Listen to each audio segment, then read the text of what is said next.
for Simmons and also yourself, what does innovation mean to you? Well, I think really, as far as we're concerned, innovation is really about releasing value or finding new value. And for us at Simmons, that is absolutely for our clients. So the purpose of the innovation group, which is clearly stated, is to generate, develop and execute new value streams for our clients.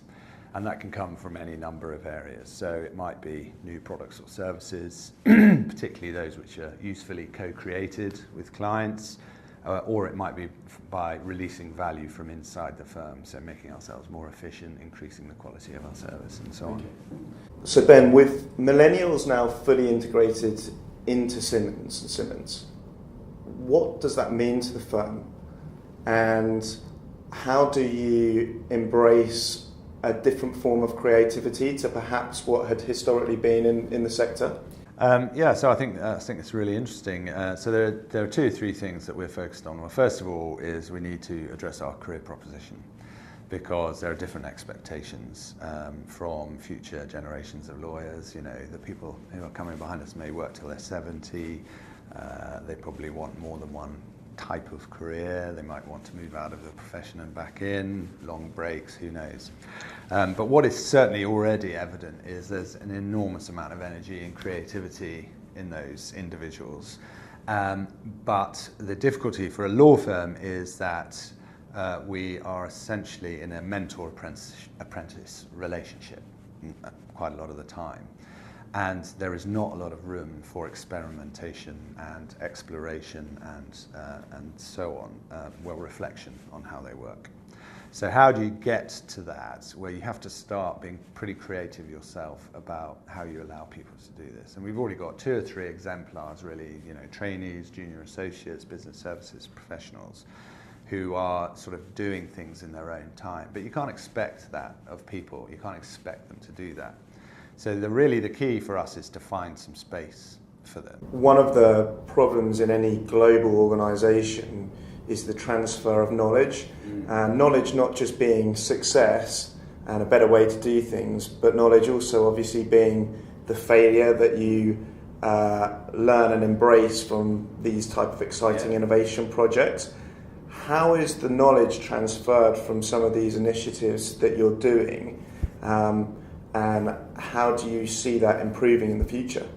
Yeah, so initially, the way we've done it is we always, we had a very successful product launch last year, and it was, I think, about 8 weeks from flash to bang. Technologically, it's incredibly simple. Legally, it's unbelievably helpful, and it generated enormous subscriptions very fast.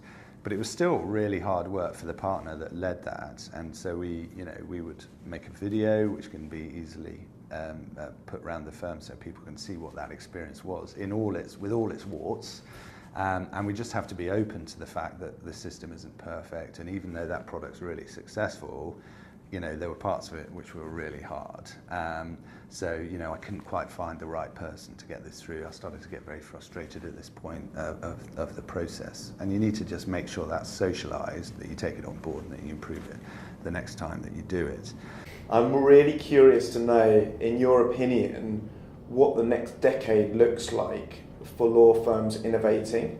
Yeah, so I hate answering these questions because you're a massive hostage to fortune, obviously, but I do have a view. The first is that I think that technology will be critically important, but I think the people who really make a difference in this market will be the ones that significantly change their approach to service delivery, their business model, but while maintaining quality and the value proposition. But technology will be core to that. But so will people, and so will processes. And so, we need to completely understand our clients and start to work with them much more closely. Our platform needs to be robust, adaptable and agile, and our talent needs to be focused on those outputs and the strategy we want, taking into account the things we said about the future career aspiration. Exactly. Thank you for all your insight, Ben. It's been an absolute pleasure, and looking forward to catching up in the future as well and finding out how things are changing.